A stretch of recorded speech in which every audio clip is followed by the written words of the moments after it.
Hello and welcome to बाईक्यूल्स 10 minutes 10 PYQ की series में हमारा नेक्स्ट चैप्टर है principles of inheritance and variation. इससे पहले हम रिप्रोडक्शन यूनिट के तीनों चैप्टर को कर चुके हैं, आप देखना चाहो तो देख सकते हो। तो बिना देरी किए 10 मिनट के अंदर 10 पीवाईक्यू को सॉल्व करते हैं। फर्स्ट क्वेश्चन है हमारा, a heterozygous pea plant with violet flowers was crossed with homozygous pea plant with white flowers.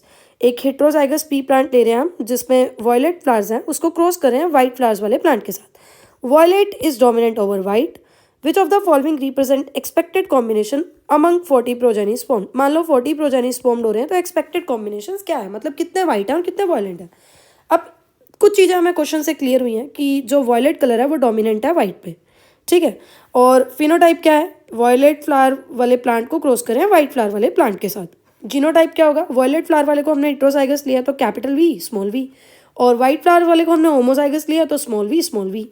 Gametes बना देंगे, प्यूनेट स्क्वायर में इसे पुट करेंगे। ये मेल के लिए हमने यहाँ पर पुट कर दिया कैपिटल वी स्मॉल वी, और ये फीमेल के लिए स्मॉल वी स्मॉल वी। जब आप क्रॉस करोगे तो आपके पास ये रिजल्ट्स आएंगे। आप फिनोटाइप देखोगे तो ये डोमिनेंट है साथ में, मतलब कैपिटल वी स्मॉल वी, यानी ये वॉयलेट होगा। इधर भी ये डोमिनेंट है साथ में तो ये भी क्या होगा, वॉयलेट होगा। ये क्या होगा अपने पास,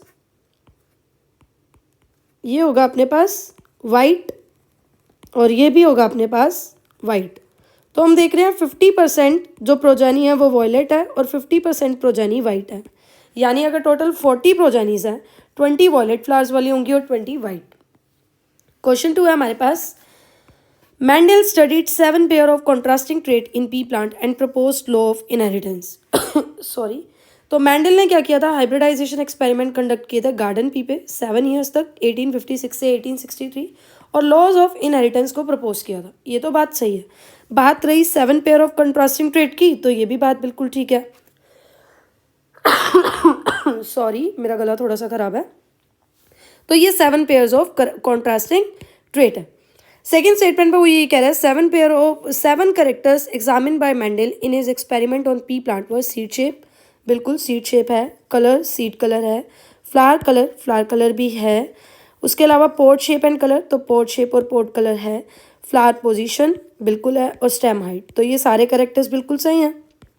तो दोनों स्टेटमेंट हमारे पास क्या है, करेक्ट है।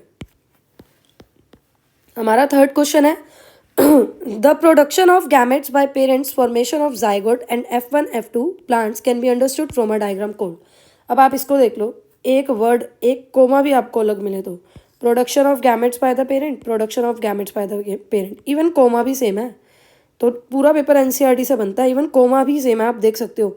Formation of zygote, the F1 F2 plants can be understood by a diagram called Punnett square. तो आंसर हमारे पास क्या हो जाएगा, प्यूनेट स्क्वायर। फोर्थ क्वेश्चन है हमारे पास, identify the wrong statement. Wrong बताना है, ये कीवर्ड को पहले ही अंडरलाइन कर लिया करो। With reference to gene I that controls ABO blood group. First हमें दिया हुआ है, a person will have only 2 of the 3 alleles. अब देखो ABO ब्लड ग्रुप की बात करूं तो ये कोडोमिनेंस का केस में आप ABO ब्लड ग्रुप पढ़ रहे हो, तो ABO ब्लड ग्रुप को कंट्रोल करता है एक जीन जिसको हम आई जीन बोलते हैं, ठीक है। उसके बाद क्या है, the plasma membrane of red blood cells has sugar polymers that protrude from its surface. The kind of sugar is controlled by the gene. The gene I has 3 alleles. Gene I के पास 3 alleles हैं, IA, IB और I, मतलब IO इसको पढ़ेंगे हम, यानी कि नील, ना A है ना B है। The alleles A and B produced a slightly different form of sugar, while I does not produce any sugar. जो अलील ए और बी हैं ये तो डिफरेंट फॉर्म्स ऑफ शुगर को प्रोड्यूस कर रहा है, पर आई ओ कोई भी शुगर को प्रोड्यूस नहीं कर रहा। उसके बाद हमारे पास क्या है, फर्स्ट स्टेटमेंट करेक्ट है, a person will have only 2 of 3 alleles. I gene 3 अलील को कंट्रोल जरूर कर रहा है, लेकिन एक पर्सन के पास 2 ही अलील होंगे। उसके बाद IA and IB are present together, they express same type of sugar. ये देख लो, ये डायरेक्ट एनसीईआरटी की लाइन है, यहाँ साफ लिखा है slightly different forms of sugar. जब IA और IB प्रेजेंट होंगे तो slightly different form of sugar produce होगी। तो हमें रॉन्ग स्टेटमेंट ही बतानी थी, आंसर हमें मिल चुका है। फिर भी हम आगे करते हैं। अगला लिखा हुआ है, allele I does not produce any sugar, यहाँ लिखा है while allele I does not produce any sugar, बिल्कुल ठीक है। उसके बाद जीन आई हैज़ 3 अलील, ऊपर लिखा हुआ था ये तो चीज़ कि जो जीन आई है उसके पास 3 अलील्स हैं। ये लाइन देखो, ये लिखा हुआ है gene I has 3 alleles, clear. अगला क्वेश्चन है, how many true breeding plant varieties did Mendel select as pairs, pairs की फॉर्म में बताना है आपको, which were similar except in one character with contrasting trait. कितनी ट्रू ब्रीडिंग वेराइटीज मेंडल ने ली थी? तो 14 ट्रू ब्रीडिंग वेराइटीज ली थी, एज पेयर्स में इनको लिया था, यानी 7 पेयर लिए थे टोटल। तो आंसर हो जाएगा हमारे पास B. The number of contrasting characters study by Mendel in his experiment were, कितने कॉन्ट्रास्टिंग करेक्टर लिए थे मेंडल ने अपने एक्सपेरिमेंट में? तो इसका आंसर हमारे पास क्या आ जाएगा? 7 पेयर ऑफ कॉन्ट्रास्टिंग करेक्टर्स। ठीक है, क्लियर, ये लिखा भी हुआ है, पेयर्स में लिया था तो 7 पेयर थे कॉन्ट्रास्टिंग करेक्टर के। एग्जाम्पल आप पढ़ सकते हो, जैसे सीड शेप तो स्मूथ और रिंकल्ड कॉन्ट्रास्टिंग है, मतलब कि अपोजिट है, येलो और ग्रीन, इन्फ्लेटेड और फुल, इन्फ्लेटेड और कंस्ट्रक्टेड ग्रीन और येलो पोर्ट्स, टॉल और ड्वार्फ प्लांट। ये सारे करेक्टर आप ऊपर वाले टेबल में भी पढ़ चुके हो। उसके बाद देखो, वो बोल रहा है स्नैपड्रैगन में रेड फ्लावर्स को हमने क्रॉस किया है वाइट फ्लावर के साथ, और F1 जनरेशन में हमें पिंक फ्लावर मिल रहे हैं। ठीक है, when pink flowers were self, जब आप F1 जनरेशन की सेल्फिंग कर रहे हो, F2 जनरेशन में हमें वाइट, रेड और पिंक फ्लावर तीनों मिल रहे हैं। अब इसके बारे में इनकरेक्ट स्टेटमेंट बतानी है, पहले ही अंडरलाइन कर लो, हमें इनकरेक्ट स्टेटमेंट बतानी है। तो ये टॉपिक मैं आपको समझा देती हूँ। ये इनकम्प्लीट डोमिनेंस का केस है, जिसे हम स्नैपड्रैगन में पढ़ते हैं। अब होता क्या है ना, जब हम लॉ ऑफ डोमिनेंस को देखते हैं तो डोमिनेंट कैरेक्टर अपने आप को एक्सप्रेस करता है। मतलब red flower capital R dominant है वाइट फ्लावर के ऊपर, तो F1 जनरेशन जब कैपिटल आर स्मॉल आर आई, तो आइडियली लॉ ऑफ डोमिनेंस के हिसाब से तो ये जो होने चाहिए थे फ्लावर्स, ये रेड कलर के होने चाहिए थे, पर यहाँ पर ये इनकम्प्लीट डोमिनेंस शो करे। इनकम्प्लीट डोमिनेंस मतलब ये जो F1 फिनोटाइप है, ये दोनों पेरेंट से ही रिजेंबल नहीं करेगा, बल्कि दोनों पेरेंट के बीच का कोई करेक्टर शो करेगा, बीच का कोई फिनोटाइप शो करेगा। तो ये ओरिजिनली होने तो लॉ ऑफ डोमिनेंस के तहत रेड होने चाहिए थे, पर ये एक्सेप्शन है लॉ ऑफ डोमिनेंस का, तो ये यहाँ पर हमें वाइट कलर के फ्लावर्स मिलेंगे। ये क्रॉस आप देख सकते हो, रेड फ्लावर वाइट फ्लावर के साथ क्रॉस हो रहा है, capital R small R. F1 generation में कैपिटल आर स्मॉल आर आया, तो ये सारे पिंक हैं। पिंक को हमने जब सेल्फिंग की तो हमें फिनोटाइप मिल रहा है रेड, पिंक और वाइट फ्लावर का 1:2:1, और जीनोटाइप भी मिल रहा है capital R small R, sorry capital R capital R capital R small R और स्मॉल आर, यानी जीनोटाइप और फिनोटाइप दोनों 1:2:1 मिल रहे हैं। तो हम पढ़ते हैं, इसमें रॉन्ग स्टेटमेंट बतानी है। This experiment does not follow the principle of law of dominance, ये सही है क्योंकि लॉ ऑफ डोमिनेंस का ही एक्सेप्शन है incomplete dominance. Pink flowers in F1 generation is due to incomplete dominance, pink flower क्यों प्रोड्यूस हो रहे हैं? इनकम्प्लीट डोमिनेंस की वजह से हो रहे हैं, ये भी सही है। उसके बाद रेशो ऑफ F2 की रेशो क्या है? रेड फ्लावर हमें 1 मिल रहे हैं, पिंक 2 और वाइट 1, तो ये तो है 1:2:1 ही है। ये लास्ट है, law of segregation does not apply in this experiment. सही बात है भाई, ये तो जो सही बात नहीं, सॉरी, ये तो रॉन्ग है। लॉ ऑफ सेग्रीगेशन क्यों नहीं अप्लाई होगा? यहाँ आना चाहिए था law of dominance does not apply, क्योंकि ये लॉ ऑफ डोमिनेंस की एक्सेप्शन है, लॉ ऑफ सेग्रीगेशन की थोड़ी एक्सेप्शन है। और वैसे भी अगर आपको 4 स्टेटमेंट ना भी पता हो, पहली 3 आपको पता चल चुकी हैं कि करेक्ट है, तो आइडियली हमारे पास जो आंसर बचता है वो यही बचता है। तो इनकरेक्ट स्टेटमेंट क्या है? Capital D, sorry option D. Next question है, which of the following characters represent inheritance of blood group in humans.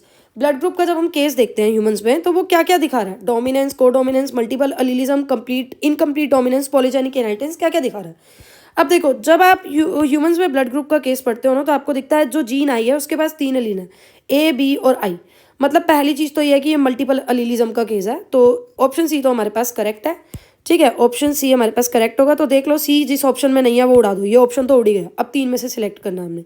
ठीक है, दूसरा आप देखो कि ये बोल रहा है कि जो IAIB है वो कम्प्लीटली डोमिनेंट है IO के ऊपर, तो IAIB कम्प्लीटली डोमिनेंट है, तो ये डोमिनेंस वाला करेक्टर भी दिखा रहा है, तो ए तो पक्का होना चाहिए, तो इस हिसाब से ये ऑप्शन भी हट गया। अब देख लो सी तो मतलब इन दोनों में से कौन सा ऑप्शन होगा, अब ये देख लो। अब वो ये भी कह रहा है जब ए और बी एक साथ प्रेजेंट होंगे तो वो दोनों अपने आप को एक्सप्रेस करेंगे, क्योंकि कोडोमिनेंस दिखा रहा है ये, तो ये भी हमारे पास सही है। तो मतलब A, B, C हमारे पास क्या होंगे? करेक्ट आंसर होंगे, क्योंकि ब्लड ग्रुप क्या दिखा रहा है? डोमिनेंस भी शो कर रहा है, मल्टीपल एलिलिज्म भी और कोडोमिनेंस भी। डोमिनेंस कैसे? IAIB डोमिनेंट होंगे IO के ऊपर। कोडोमिनेंस मतलब IA और IB दोनों जब एक साथ प्रेजेंट होंगे तो दोनों एक्सप्रेस करेंगे, यानी AB ब्लड ग्रुप होगा। मल्टीपल एलिलिज्म मतलब जीन I के पास 3 एलील है। क्लियर? उसके बाद देखो, among the following characters which one is not considered bye Mendel. कौन सा करेक्टर मेंडल ने कंसीडर नहीं किया था? ये 7 करेक्टर्स हैं, जिसमें stem height, flower colour, flower position, port shape, pod colour, seed shape, seed colour दिया हुआ है। तो स्टेम की टॉल या ड्वार्फ हमें दिया हुआ है, ये अब ये ट्राइकोम्स ग्लैंडुलर और नॉन ग्लैंडुलर ऐसा हमने कुछ नहीं सुना, तो नोट ही बताना हमें कौन सा नहीं है, तो ये करेक्ट है हमारा। सीड भी देखो यहाँ लिखा हुआ है, ग्रीन हो सकते हैं, येलो हो सकते हैं, पोर्ड, इन्फ्लेटेड या कंस्ट्रिक्टेड। उसके बाद क्या है, the genotype of husband and wife are IAIB and IAIO। Husband का जीनोटाइप है IAIB और वाइफ का है IAIO। Among the blood types of children, मान लो इनके जो बच्चे हो रहे हैं, कितने टाइप के जीनोटाइप और फिनोटाइप पॉसिबल है। तो देखो आप प्यूनेट स्क्वायर से बना सकते हो, मेल के लिए हस्बैंड के लिए IAIB और फीमेल के लिए वाइफ के लिए IAIO। तो जब आप इनको क्रॉस करवाओगे तो क्या आएगा, IAIA IAIB IAIO IBIO। अब देखो जीनोटाइप हमें कितना टाइप के मिले हैं, जीनोटाइप हमें 4 टाइप के मिल गए, ठीक है, ये 4 टाइप के हमें जीनोटाइप मिल गए। फिनोटाइप क्या मिलेंगे, IAIA दूसरे कलर से बना देती हूँ मैं, ये तो क्या दिखाएगा, ब्लड ग्रुप है। IAIO भी ब्लड ग्रुप है, मतलब एक फिनोटाइप तो हमें मिल गया ब्लड ग्रुप ए का। दूसरा IAIB क्या दिखाएगा, AB ब्लड ग्रुप। और तीसरा IBIO क्या दिखाएगा, B ब्लड ग्रुप। तो हमें टोटल 3 फिनोटाइप मिल रहे हैं, 4 जीनोटाइप मिल रहे हैं। तो ये हमारे पास ये क्वेश्चन भी हो गया। तो इसी तरह हमारे 10 के 10 क्वेश्चन हो गए। ये लेक्चर हम यहीं ख़त्म करते हैं। टेलीग्राम चैनल का लिंक है डिस्क्रिप्शन में, उसे ज्वाइन कर लेना, ताकि डेली जो 20-25 क्वेश्चंस डलते हैं, PYQ होते हैं वो सारे, और शाम को उनकी रिवीजन शीट डलती है, वो आपको बहुत ज़्यादा बेनिफिशियल होंगे। आपने उसको सेपरेट नोटबुक में वो रिवीजन शीट्स के पॉइंटर्स को लिखना है और कंसाइज वे में लिखना है, ताकि नीट आने तक जो भी ये 30-35 डेज बचे हैं, आपकी एक प्रॉपर नोटबुक मेंटेन हो जाए कम पेजेस में। यानी अगर 20 क्वेश्चन मैं डेली के डाल रही हूँ, रिवीजन शीट डाल रही हूँ, तो रजिस्टर का उसमें 1 या 1.5 पेज ही भरना चाहिए, जिससे आपका नीट आने तक कुछ 50-60 पेजों की नोट्स तैयार होंगे। और वो नोट्स कैसे होंगे, सब प्रीवियस ईयर क्वेश्चन के पॉइंटर होंगे। और आप देख सकते हो सभी लेक्चर में प्रीवियस ईयर क्वेश्चन के पॉइंटर कितने ज़्यादा रिपीट हो रहे हैं, सारे प्रीवियस ईयर क्वेश्चन रिपीट हो रहे हैं और सारी NCERTs की लाइन है। तो आप सोच सकते हो आपके मार्क्स कहाँ से कहाँ जा सकते हैं। तो उसे ज़रूर ज्वाइन कर लेना। और यार ये बहुत मेहनत लगती है क्वेश्चंस को कॉपी करने में, और फिर NCERT में से ढूंढ के उसका स्क्रीनशॉट पेस्ट करने में, फिर लेक्चर रिकॉर्ड करने में, अपलोड करने में, टोटल प्रेजेंट करने में। तो प्लीज़ अगर आप इस चीज़ को देख रहे हो, इसका फ़ायदा उठा रहे हो, तो सब्सक्राइब ज़रूर कर देना, लाइक भी कर देना, और कुछ भी मुझे इम्प्रूव करने की नीड हो तो उसे कमेंट सेक्शन में भी ज़रूर बताना। और भी आपको कौन से चैप्टर्स चाहिए आप कमेंट सेक्शन में मुझे सजेस्ट कर सकते हो। Thank you so much.